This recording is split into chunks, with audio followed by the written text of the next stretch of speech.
प्यारे बच्चों, JCERT के डीजे स्कूल में आपका स्वागत है।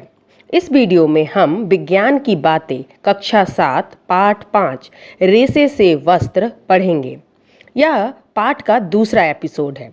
इस वीडियो में हम जानेंगे रेसों को ऊन में संसाधित करना। तो चलिए शुरू करते हैं। पिछले वीडियो में हमने पढ़ा था कि ऊन के रेसे भेड़, बकरी, याक, ऊंट आदि जानवरों से प्राप्त होते हैं। रेसों से ऊन प्राप्त करने के लिए भेड़ों को पाला जाता है। उनके बालों को काटकर फिर उन्हें संसाधित करके ऊन बनाई जाती है। तो चलिए हम जानते हैं कि रेशों को ऊन में संसाधित कैसे किया जाता है। बच्चों, ऊनी कपड़े जैसे स्वेटर, शॉल आदि बनाने के लिए उपयोग की जाने वाली ऊन का उत्पादन विभिन्न चरणों में होता है। पहला चरण ऊन की कटाई, दूसरा अभिमार्जन या मंजाई, तीसरा छटाई, चौथा धोना और सुखाना, पांचवा रंगाई और छठा रीलिंग। तो चलिए एक एक करके प्रत्येक चरण को देखते हैं। चरण 1, ऊन की कटाई।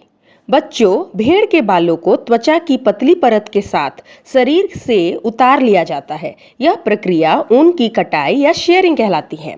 भेड़ के बाल काटने के लिए उसी प्रकार के मशीन का उपयोग किया जाता है जैसे नाई द्वारा बाल काटने के लिए प्रयुक्त की जाती है। बच्चों, इनके बालों को गर्मी के मौसम में काटा जाता है। पता है क्यों? ताकि भेड़ पर बालों का सुरक्षात्मक आवरण के ना रहने पर भी वे जीवित रह सकें। ऊन कटाई की प्रक्रिया में भेड़ को कोई विशेष कष्ट नहीं होता, जैसे कि आपको बाल कटाने अथवा आपके पिताजी को दाढ़ी बनवाने में नहीं होता। बच्चों, क्या आप जानते हैं ऐसा क्यों होता है? ऐसा इसलिए होता है कि त्वचा की जो सबसे ऊपरी परत है वह मृत कोशिकाओं की बनी होती है। दूसरा चरण अभिमार्जन या मंजाई। बच्चों, त्वचा सहित उतारे गए बालों को टंकियों में डालकर अच्छी तरह से धोया जाता है, जिससे उसमें उपस्थित चिकनाई, धूल एवं गंदगी निकल जाए। इस प्रक्रिया को अभिमार्जन या फिर स्काउरिंग कहा जाता है। आजकल अभिमार्जन मशीनों द्वारा भी किया जाता है। तीसरा चरण है छटाई या शॉर्टिंग। अभिमार्जन के बाद बाल सहित चमड़े से विभिन्न प्रकृति के बालों की छटाई की जाती है। इसके लिए रोएदार बालों को कारखानों में भेज दिया जाता है, जहां विभिन्न गठन वाले बालों को छांटा या अलग किया जाता है। बच्चों, कुछ जो बाल होते हैं वे लंबे होते हैं, कुछ बाल छोटे होते हैं, कुछ बाल अच्छे क्वालिटी के होते हैं, कुछ थोड़े लो क्वालिटी के होते हैं। तो इस तरह इनको छांट लिया जाता है। चौथा चरण है धोना और सुखाना। अब छोटे छोटे रोएदार रेसे, जिन्हें बर कहते हैं, को चुनकर बालों से बाहर कर दिया जाता है। ये वही बर है बच्चों जो कभी कभी आपके स्वेटर पर भी एकत्रित हो जाते हैं। इसके बाद रेशों को फिर से धोया जाता है और अच्छी तरह से सुखा लिया जाता है। इस प्रकार प्राप्त उत्पाद ही धागों के रूप में काते जाने के लिए उपयुक्त ऊन होते हैं।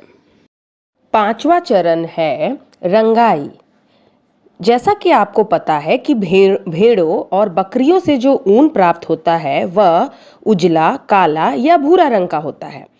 अतः रेशों या तंतुओं को भांति भांति के रंग प्रदान करने के लिए इनकी रंगाई की जाती है। छठा चरण है रीलिंग। बच्चों, अब रेशों को सीधा करके सुलझाया जाता है और फिर लपेटकर उनसे धागा बनाया जाता है। लंबे रेशों वाले ऊन का प्रयोग स्वेटर बनाने में होता है, वहीं छोटे रेशे वाले ऊन का प्रयोग अन्य ऊनी कपड़े बनाने में किया जाता है। चलिए अब हम पाठ में आगे बढ़ते हैं। बच्चों, आपके पाठ में एक चर्चा का विषय दिया गया है। क्या मनुष्यों के लिए भेड़ों को पालना और फिर ऊन प्राप्त करने के लिए उनके बालों को उतारना उचित है? इस विषय पर आप थोड़ा सोचिए और फिर अपने बड़ों से, अपने दोस्तों के साथ और अपने शिक्षक के साथ इस विषय पर चर्चा जरूर करें। कांच की चूड़ी बनाने वाले कारीगर हो या ऊन उद्योग से जुड़े हुए कारीगर, कभी कभी ये गंभीर बीमारी से ग्रसित हो जाते हैं। बच्चों किसी भी उद्योग में कारीगरों द्वारा ऐसे जोखिम को झेलना व्यावसायिक संकट कहलाता है। हमारे देश में बहुत से लोग अपने जीविका उपार्जन के लिए ऊन उद्योग से जुड़े हुए हैं, लेकिन छटाई करने वाले का कार्य जोखिम भरा होता है, क्योंकि कभी-कभी वे एंथ्रेक्स नामक जीवाणु द्वारा संक्रमित हो जाते हैं। यह जीवाणु एक घातक रक्त रोग का कारक होता है, जिसे सॉटर्स रोग कहते हैं। इस प्रकार अभी हमने रेशे से ऊन में संसाधित करने के 6 चरणों को देखा, जिसमें पहला चरण में ऊन की कटाई होती है। भेड़ के शरीर से बालों को काटकर अलग कर लिया जाता है। दूसरे चरण में जो काटे गए बाल थे उसको अच्छी तरह से धो लिया जाता है, ताकि चिकनाई, धूल, मिट्टी, गंदगी बाहर निकल जाए। इसके बाद तीसरे चरण में छटाई होती है, जिसमें लंबे, छोटे और अच्छे क्वालिटी के, लो क्वालिटी के बालों की छटाई होती है, अलग कर लिया जाता है। पुनः धोना और सुखाना ये प्रोसेस होता है, ये चरण आता है, जिसमें कुछ बर होते हैं, छोटे छोटे रोएदार रेशे, उन्हें अलग कर लिया जाता है और पुनः धोया जाता है और धोकर फिर सुखाया जाता है। इसके बाद रंगाई होती है, जिसमें इन रेशों को रंगा जाता है, क्योंकि जो भेड़ और बकरियों से प्राप्त बाल होते हैं वो प्रायः 3 रंगों के ही होते हैं, उजला, काला और भूरा। तो अन्य रंग प्राप्त करने के लिए इनको रंग लिया जाता है। इसके बाद रीलिंग, जो हमारा अंतिम चरण है, वह है रीलिंग, जिसमें रेशों को सीधा करके सुलझा लिया जाता है और फिर लपेटकर धागा बनाया जाता है। तो इस वीडियो में इतना ही। धन्यवाद।